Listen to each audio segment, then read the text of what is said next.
بسم الله الرحمن الرحيم. السلام عليكم ورحمة الله وبركاته.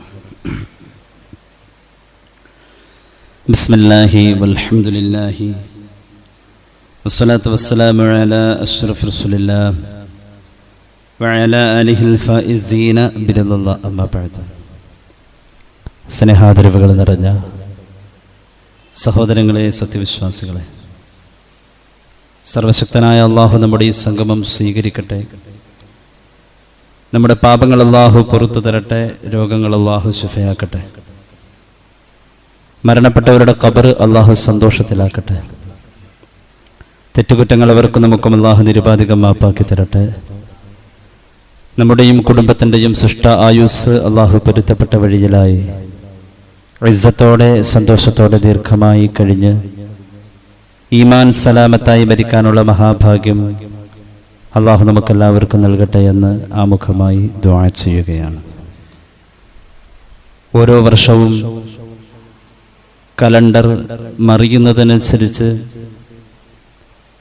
ലോകത്ത് മനുഷ്യ ജീവിതത്തിൻ്റെ സങ്കീർണങ്ങളായ പ്രശ്നങ്ങൾ ഓരോന്നോരോന്ന് പുതുതായി വന്നുകൊണ്ടിരിക്കുകയാണ്. മനുഷ്യന് ചിന്തിച്ചാൽ യാതൊരുവിധ ഉത്തരവും കിട്ടാത്ത വിപരീത ദിശയിലുള്ള ജീവിത രീതികളിലേക്ക് സാധാരണക്കാർ എത്തിപ്പെടുന്നു എന്നതൊരു സത്യമാണ്. ഇന്ത്യ മഹാരാജ്യത്തിൻ്റെ സ്വാതന്ത്ര്യ ദിനം രാജ്യം മുഴുവൻ ആഘോഷിക്കുകയും രാജ്യത്തിന് പുറത്തുള്ളവർ അത് അനുസ്മരിക്കുകയും ചെയ്യുന്ന സാഹചര്യങ്ങളിൽ പോലും ന്യൂനപക്ഷങ്ങളുടെ നിയമങ്ങൾ ഇപ്പോഴും ധ്വംസനം ചെയ്യാനുള്ള നിഗൂഢമായ ശ്രമങ്ങൾ സമീപ ദിവസങ്ങളിൽ നടന്നിട്ടുണ്ട് എന്നുള്ളത് ഒരു യാഥാർത്ഥ്യമാണ്. നമ്മുടെ രാജ്യത്തെ സംബന്ധിച്ചിടത്തോളം സ്വാതന്ത്ര്യം കിട്ടി എന്ന് പറയുന്നത് ബ്രിട്ടീഷുകാരുടേതും അതുപോലെ തന്നെ സാമ്രാജ്യത്വ ശക്തികളുടേതും ആയ നിയന്ത്രണ വലയങ്ങളിൽ നിന്ന് മാത്രമല്ല, നമ്മുടെ രാജ്യത്ത് നിലനിന്നിരുന്ന ജാതി വ്യവസ്ഥകളിൽ നിന്നും സമുദായത്തിൻ്റെ മറ്റുതര പീഡന താടനങ്ങളിൽ നിന്നും ശാശ്വതമായ ഒരു മോചനമാണ് യഥാർത്ഥത്തിൽ സ്വാതന്ത്ര്യം എന്നതിലൂടെ ലഭിച്ചിട്ടുള്ളത്. അതിന് വിഘാതം സൃഷ്ടിക്കുന്ന രീതിയിലുള്ള പല പ്രവർത്തനങ്ങളും പല കോണുകളിൽ നിന്നും സമീപ ദിവസങ്ങളിൽ ഉണ്ടാവുകയും ഇന്ത്യൻ പാർലമെന്റിൽ സജീവമായ ജീവനുള്ള ഒരു ചർച്ച തന്നെ അതിനെതിരിൽ നടക്കുകയും ചെയ്തു. വലിച്ചു നീട്ടുന്നില്ല. 1936 ഇന്ത്യയിലെ മുസ്ലിമീങ്ങളുടെ മതനിയമങ്ങളോട് ചേർന്ന് നിന്നുകൊണ്ട് അതിന് സംരക്ഷണം നൽകുന്ന രീതിയിൽ ആവിഷ്കൃതമായിട്ടുള്ള വഖഫ് നിയമങ്ങളിൽ ഭേദഗതി വരുത്തിക്കൊണ്ട് കേന്ദ്ര സർക്കാർ കൊണ്ടുവന്ന സർക്കുലറിനെ എല്ലാവരും ഒറ്റക്കെട്ടാൽ അതിനെതിരെ പ്രതിഷേധിച്ച് മാറ്റിവെക്കേണ്ട ഒരവസ്ഥയിലേക്കും പുനർചർച്ചകളിലേക്ക് അത് വിധേയമാക്കണമെന്ന ആവശ്യങ്ങളിലേക്കും ഒക്കെ സമീപ ദിവസങ്ങളിൽ ഇന്ത്യൻ പാർലമെന്റ് കലഹിച്ചത് നമ്മളെല്ലാവരും മീഡിയകൾ വഴി അറിഞ്ഞതാണ്. 1936 ഇന്ത്യയിൽ ആദ്യമായി വഖഫ് നിയമം നിലവിൽ വരുന്നത്. 1997 അത് പരിഷ്കരിച്ചു. അതിൻ്റെ ലക്ഷ്യം വഖഫ് വസ്തുക്കളുടെ സംരക്ഷണം സർക്കാർ ഏറ്റെടുത്ത് നടത്തണം എന്നുള്ളതാണ്. പുരാതനമായ പല മഹല്ലുകളിലും ഒക്കെ നാം പരിശോധിച്ചാൽ വഖഫിൻ്റെ ഭൂമി പലരും കൈവശം വെച്ച് യാതൊരുവിധ രേഖയുമില്ലാതെ അനുഭവിച്ചു കൊണ്ടിരിക്കുന്ന വഖഫിൻ്റെ സ്വത്ത് അന്യാധീനപ്പെട്ടു പോകുന്ന പല കാഴ്ചകളും കാണുന്നുണ്ട്. എന്തിനാണ് വഖഫ് ബോർഡ്? എന്തിനാണ് ദേവസ്വം ബോർഡ്? ആരാധനാലയങ്ങളുടെയും സമുദായങ്ങളുടെ പൊതുവായ സമ്പത്തുകളുടെയും ഒക്കെ സംരക്ഷണം സർക്കാർ തലത്തിൽ വളരെ ഉത്തരവാദിത്വത്തോടുകൂടെ നിർവഹിക്കപ്പെടാൻ വേണ്ടിയിട്ട്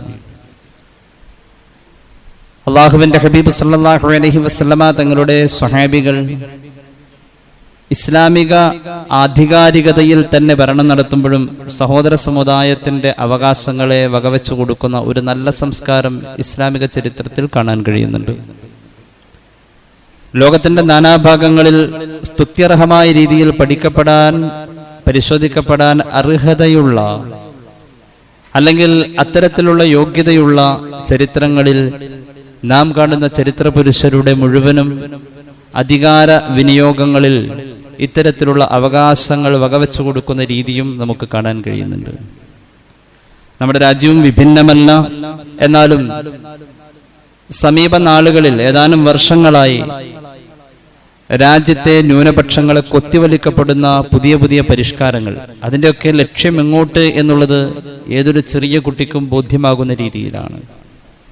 1997 36 വഖഫ് നിയമത്തെ വിശാലമായി ഒന്ന് പരിഷ്കരിക്കുകയും സർക്കാർ തന്നെ വഖഫ് സമ്പത്ത് സംരക്ഷിക്കണമെന്ന നിയമം ഒന്നുകൂടി ഉറപ്പിക്കുകയും ചെയ്ത പശ്ചാത്തലമാണ് നമ്മുടെ രാജ്യത്ത് ഉള്ളത്.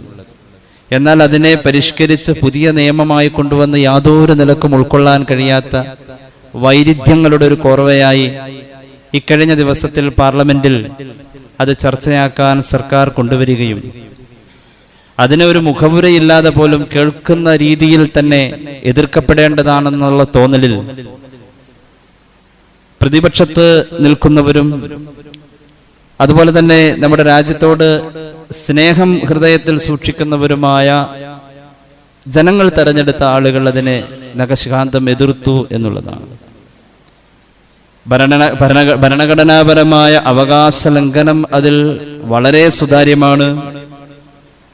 ഭരണഘടനയുടെ 3, 25, 26 വകുപ്പുകൾ വകവെച്ചു കൊടുക്കുന്ന മത സ്വാതന്ത്ര്യപരമായിട്ടുള്ള അവകാശങ്ങളെ എതിർത്തുകൊണ്ടാണ് അല്ലെങ്കിൽ അതിനെ തകർത്തുകൊണ്ടാണ് സർക്കാരിന്റെ പുതിയ സർക്കുലർ വന്നിട്ടുള്ളത്. ഈ വഖഫ് എന്ന് പറയുന്നത് ഒരു ന്യൂനപക്ഷ സമൂഹത്തിന്റെ ചുരുക്കം ചില സമ്പത്തിനെ കുറിച്ചുള്ള ഒരു അവകാശമോ അല്ലെങ്കിൽ അതേക്കുറിച്ചുള്ള ഒരു ചർച്ചയോ അല്ല.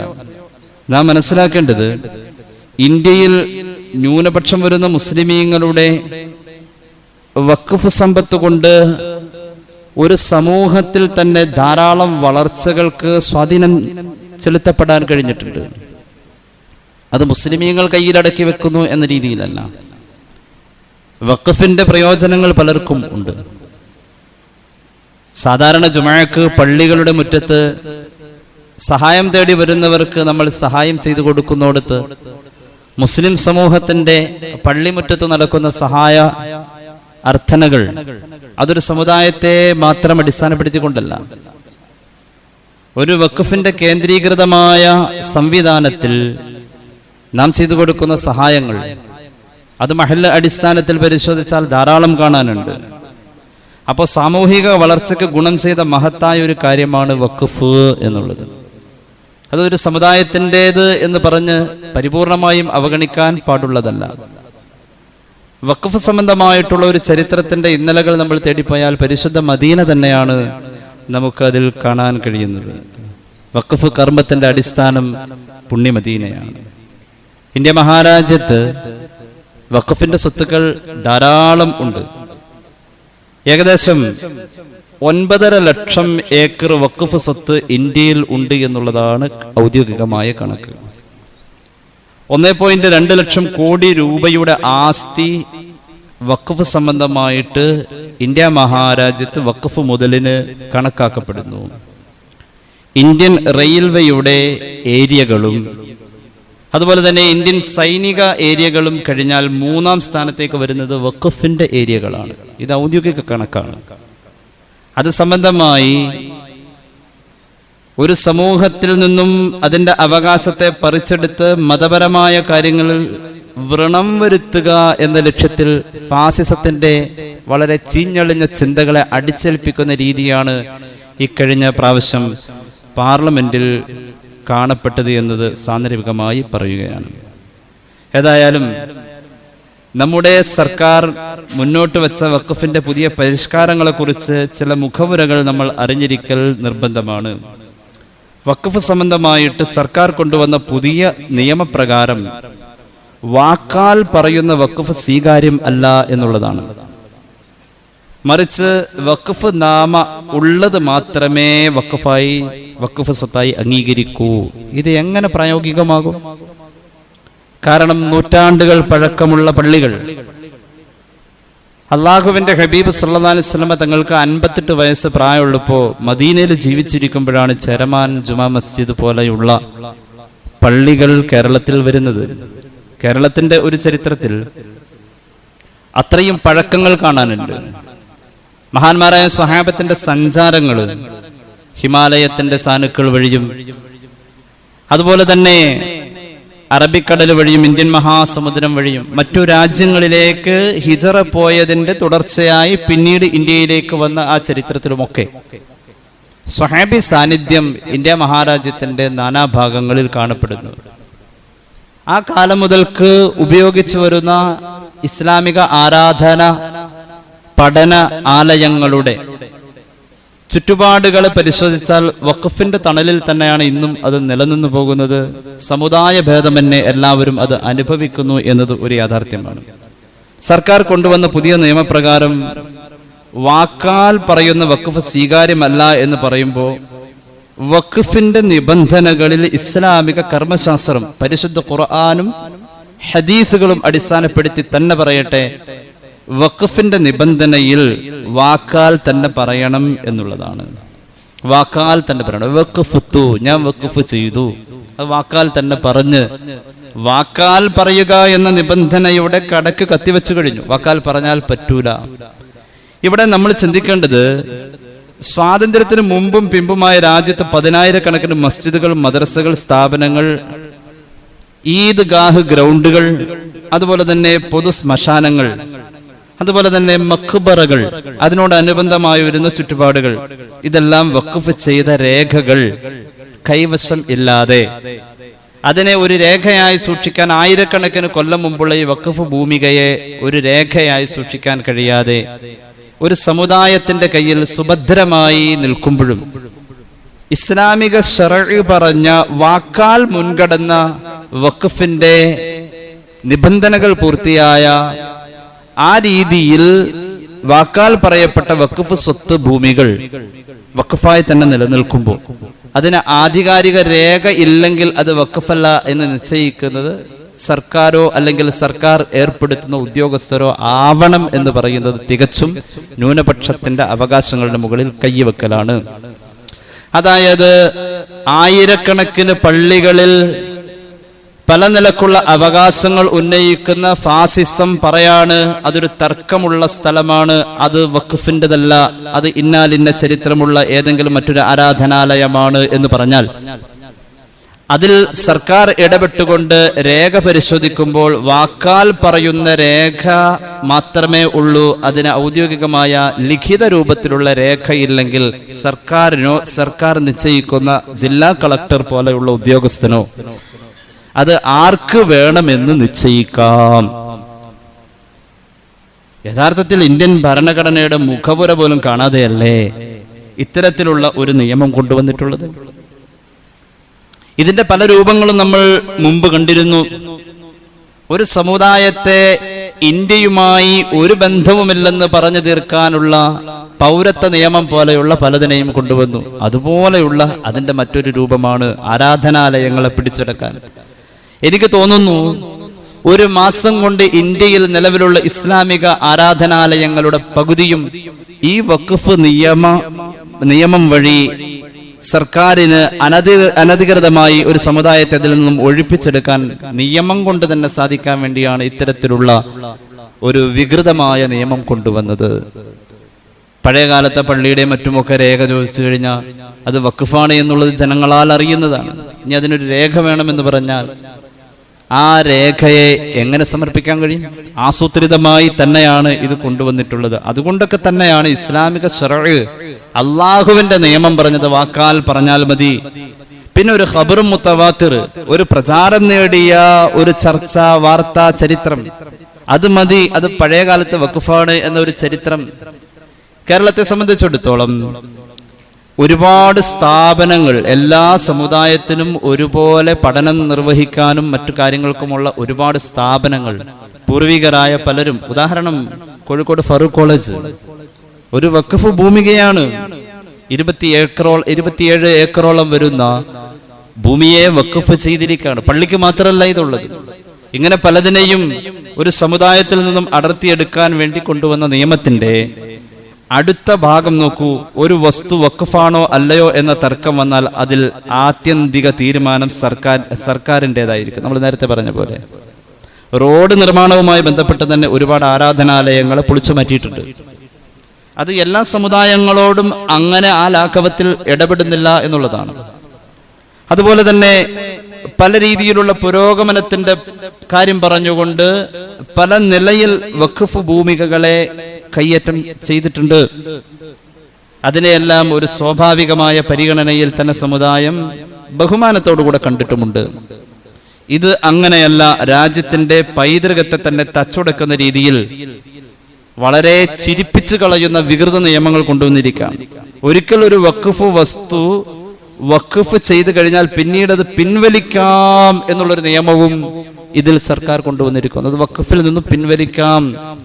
അള്ളാഹുവിന്റെ ഹബീബ് സല്ലല്ലാഹു അലൈഹി വസല്ലം തങ്ങൾ പറഞ്ഞിരിക്കുന്നത് വഖഫ് ചെയ്ത ഭൂമികയെ വിൽക്കാനോ അതിൽ ഒരാൾക്ക് സ്വന്തം മുതൽ പോലെ കൈകാര്യം ചെയ്യാനോ വാഖിഫിന് അങ്ങനെ വഖഫ് ചെയ്തവന് അങ്ങനെ നിബന്ധനകളൊന്നുമില്ല എങ്കിൽ ഒരാളത് നടത്തിപ്പുകാരന് പോലും അതിൻ്റെ അകത്തുള്ള ക്രയവിക്രയത്തിൽ വളരെ കർശനമായ നിയമങ്ങൾ ഉണ്ട് എന്നുള്ളതാണ്.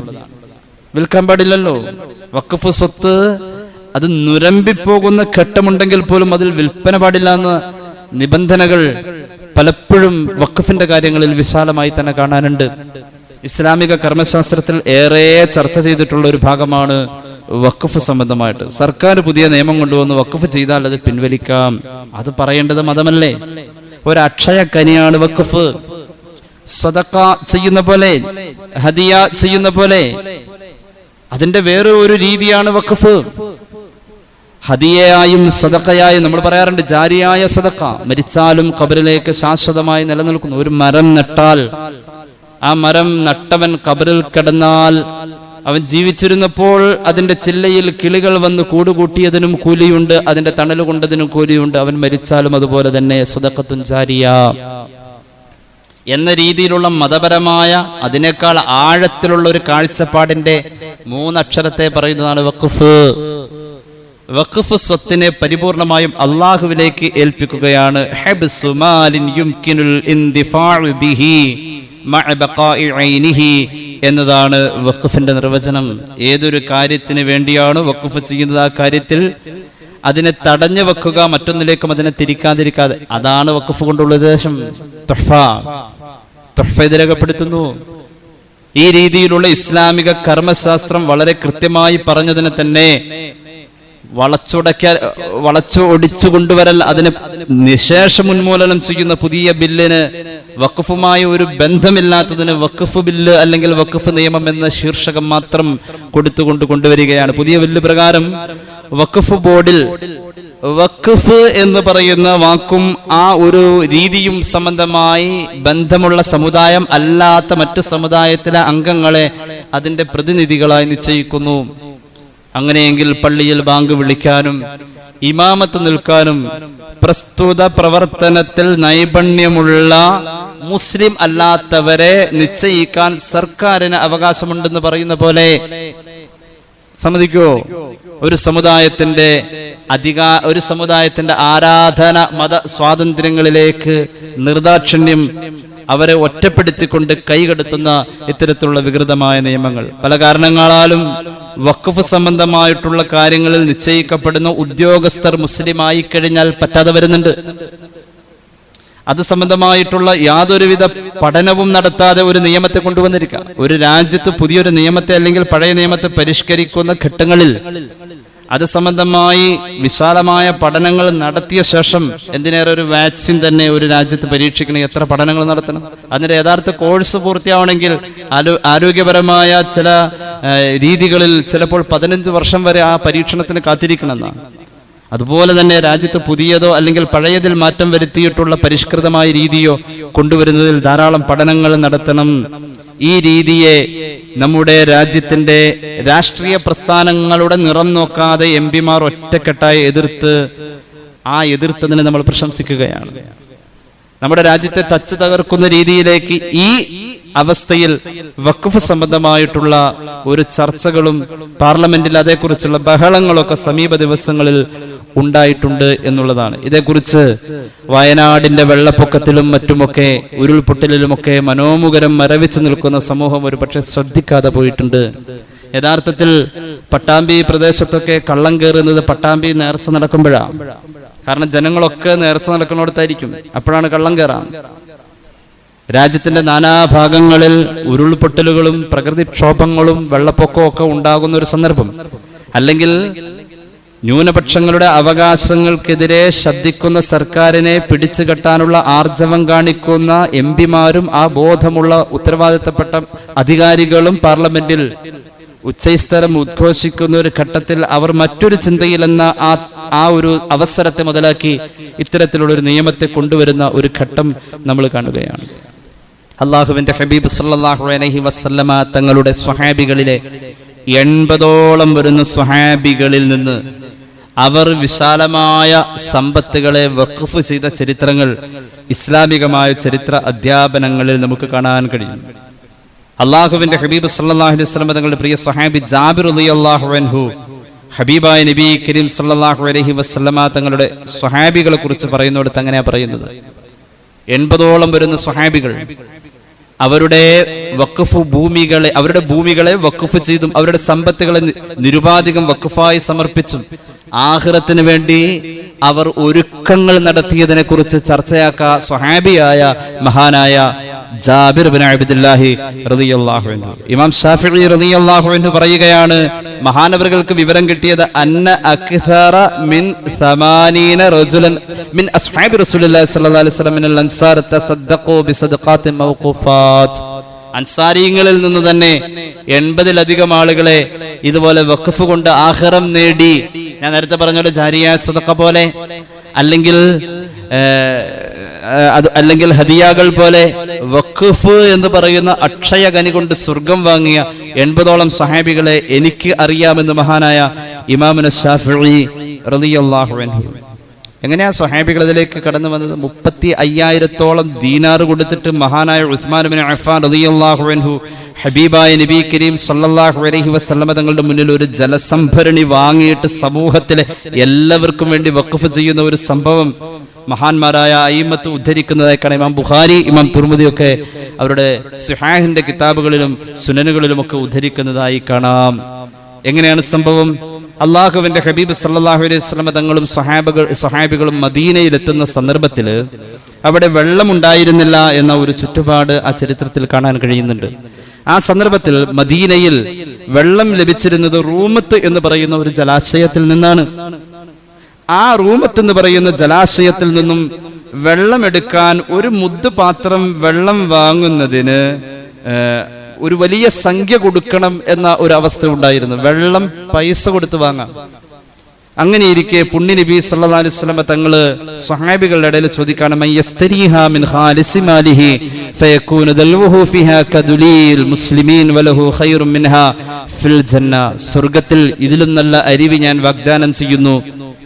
ഈ പറയപ്പെട്ട ജലാശയത്തെ, റൂമത്ത് എന്ന് പറയുന്ന ജലാശയത്തെ പണം കൊടുത്തു വാങ്ങി സർവജനങ്ങൾക്കുമായി വഖഫ് ചെയ്യാൻ, മതഭേദമന്യേ സർവജനങ്ങൾക്കുമായി വഖഫ് ചെയ്യാൻ ആരാണ് തയ്യാറെന്ന് സയ്യിദുനാ റസൂലുള്ളാഹി സ്വല്ലല്ലാഹു അലൈഹി വസല്ലം ചോദിക്കാം. ആ സമയത്ത് സ്വഹാബികൾ അങ്ങുമിങ്ങും നോക്കി. പക്ഷേ എല്ലാവരും പെട്ടെന്ന് ഞെട്ടിപ്പോവുകയാണ്. സയ്യിദുനാ ഉസ്മാൻ ബിൻ അഫ്ഫാൻ റളിയല്ലാഹു അൻഹു ആവേശത്തോടു കൂടി അതിലേക്ക് ഇറങ്ങി വന്നു. എന്നിട്ട് പറഞ്ഞു, നബിയെ ഞാൻ ഏറ്റെടുത്തു.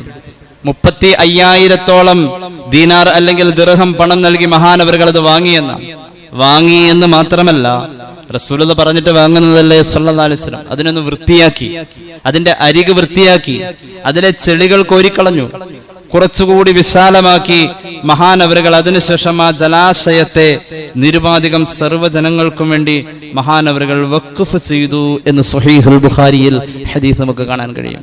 അപ്പൊ അത്രയും വലിയ ഒരു ആരാധനാ കർമ്മത്തിന്റെ, വഖഫ് വലിയൊരു ആരാധനയാണ്, ഇബാദത്താണ് വഖഫ് ചെയ്യുക എന്നത്. ചെയ്ത ശേഷം ആ ആരാധനാ കർമ്മത്തിൽ ഏർപ്പെടുത്തപ്പെട്ട സമ്പത്ത് ഖിയാമത്ത് നാൾ വരെ സമുദായം സംരക്ഷിക്കൽ അവരുടെ സാമൂഹിക ബാധ്യതയാണ്.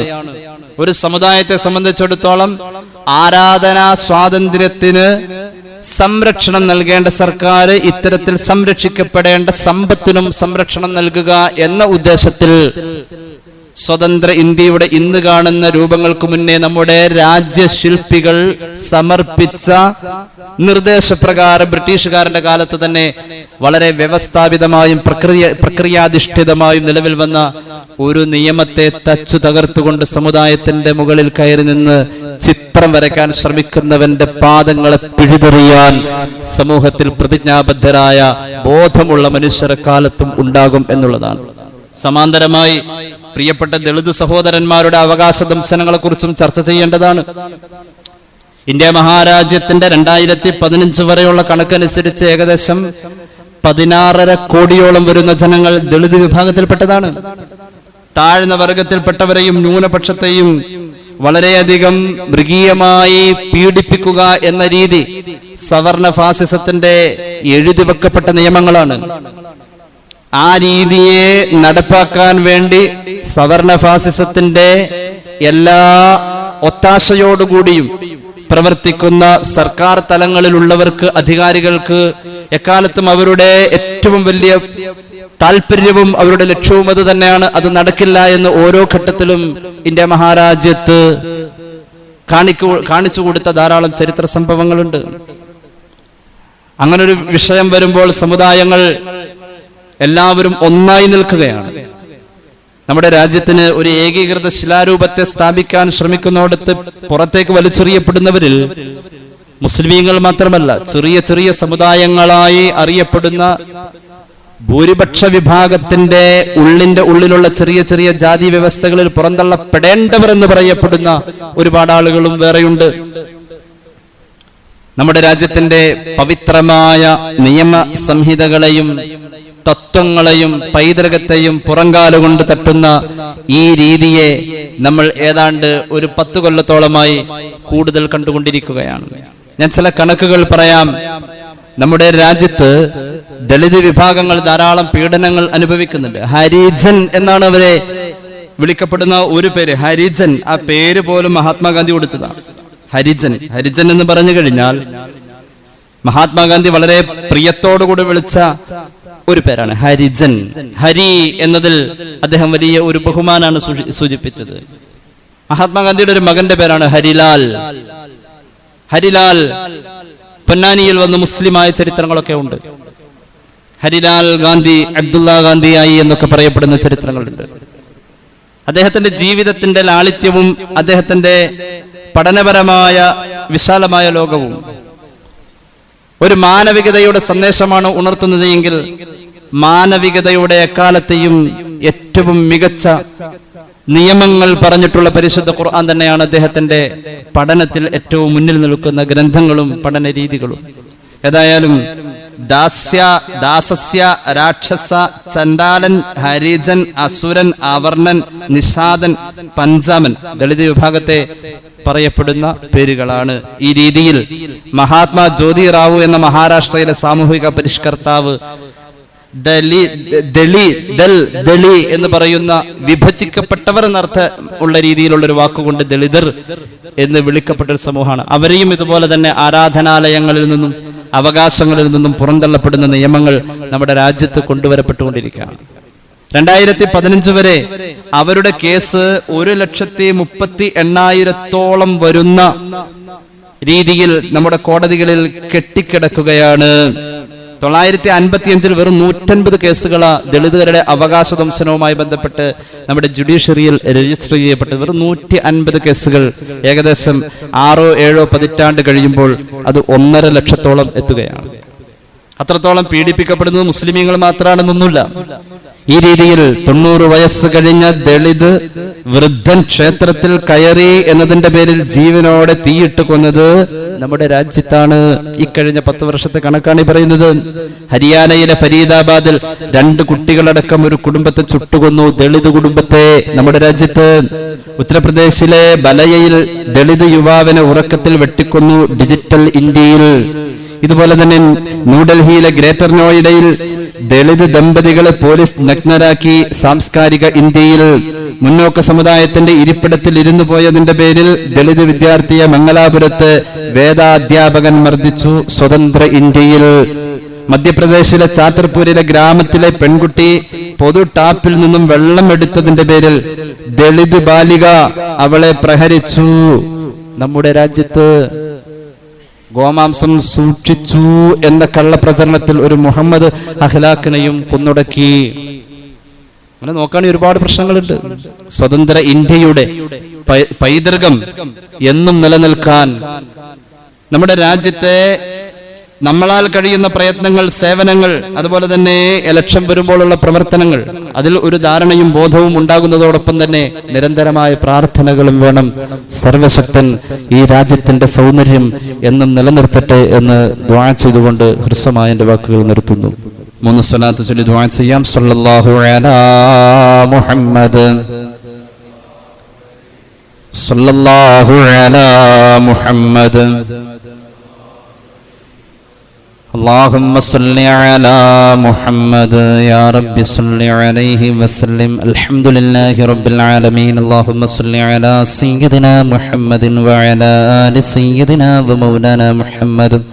അല്ലാഹുവേ നീ സ്വീകരിക്കണേ തമ്പുരാനെ, അല്ലാഹുവേ നീ കബൂലാക്കണേ. അല്ലാഹ് വയനാട് ദുരിതാശ്വാസ നിധിയിലേക്ക് ധാരാളം സഹോദരന്മാർ സംഭാവനകൾ ഏറ്റു പലരും തന്നുകൊണ്ടിരിക്കുന്ന എല്ലാവർക്കും നീ ഖൈറും ബറക്കത്തും നൽകണേ അല്ലാഹ്. അല്ലാഹുവേ റബ്ബേ, ഈ വർഷം ഹജ്ജിനുള്ള അപേക്ഷക്കായി ശ്രമിക്കുന്നവർക്ക് റബ്ബേ നീ എളുപ്പമാക്കണേ അല്ലാഹ്. അല്ലാഹുവേ റബ്ബേ, ഇന്നലെ ഖുതുബിയത്തിന്റെ മജ്ലിസിലേക്ക് ഭക്ഷണം തന്ന സഹോദരന്റെ ആവശ്യം നീ നിറവേറ്റണേ അല്ലാഹ്. കാണാതെ പോയ അദ്ദേഹത്തിന്റെ രേഖകൾ തിരിച്ചു കിട്ടാനാ അദ്ദേഹം ദുആ ചെയ്യാൻ പറഞ്ഞത്, നീ തൗഫീഖ് നൽകു അല്ലാഹ്. അദ്ദേഹത്തിന്റെ ശാരീരികമായ പ്രയാസങ്ങൾ, ഓപ്പറേഷനോടനുബന്ധമായിട്ടുള്ള കാര്യങ്ങൾ റബ്ബേ നീ സമ്പൂർണമായ വിജയത്തിലെത്തിക്കണേ അല്ലാഹ്. ഏറ്റെടുത്ത തൊഴിൽ പൂർത്തിയാക്കാൻ വേണ്ടി ഒരു സഹോദരൻ സംഭാവന ചെയ്തിരിക്കുന്നു. തൗഫീഖ് നൽകു അല്ലാഹ്, പൂർത്തീകരിച്ചു കൊടുക്കണേ അല്ലാഹ്. സംഭാവനകൾ തന്ന സഹോദരങ്ങൾ, സഹോദരിമാർ അവരുടെ ആവശ്യങ്ങൾ നിറവേറ്റണേ അല്ലാഹ്. ലേല വസ്തുക്കൾ തന്നവർക്ക് റബ്ബേ നീ അഭിവൃദ്ധി നൽകണേ അല്ലാഹ്. അല്ലാഹുവേ, ഞങ്ങളുടെ മഹല്ലിൽ നീ സന്തോഷം നിലനിർത്തണേ അല്ലാഹ്. ഖിയാമത്ത് നാൾ വരെ ഞങ്ങളുടെ രാജ്യത്തിന്റെ മതസ്വാതന്ത്ര്യങ്ങൾ നീ നിലനിർത്തണേ അല്ലാഹ്. അല്ലാഹുവേ, ഞങ്ങളെ സഹായിക്കുന്നവരെ നീ സഹായിക്കണേ അല്ലാഹ്. അല്ലാഹുവേ, മരണപ്പെട്ടവർ, ഈ പള്ളിയുടെ ചുറ്റും അന്ത്യവിശ്രമം കൊള്ളുന്നവരെല്ലാവരുടെയും ഖബർ വിശാലമാക്കണേ അല്ലാഹ്. അവസാനം നന്നായി മരിക്കാനുള്ള മഹാഭാഗ്യത്തിൽ ഞങ്ങളെ ചേർക്കണേ അല്ലാഹ്. റബ്ബനാ റഹംഹും കമാ റബ്ബൗനാ സ്വഗാറ ദഅവാഹും ഫിഹാ സുബ്ഹാനകല്ലാഹുമ്മ വതഹിയ്യതുഹും ഫിഹാ സലാം വആഖിറു ദഅവാനാ അൽഹംദുലില്ലാഹി റബ്ബിൽ ആലമീൻ. അസ്സലാമു അലൈക്കും വറഹ്മത്തുള്ളാഹി വബറകാതുഹു.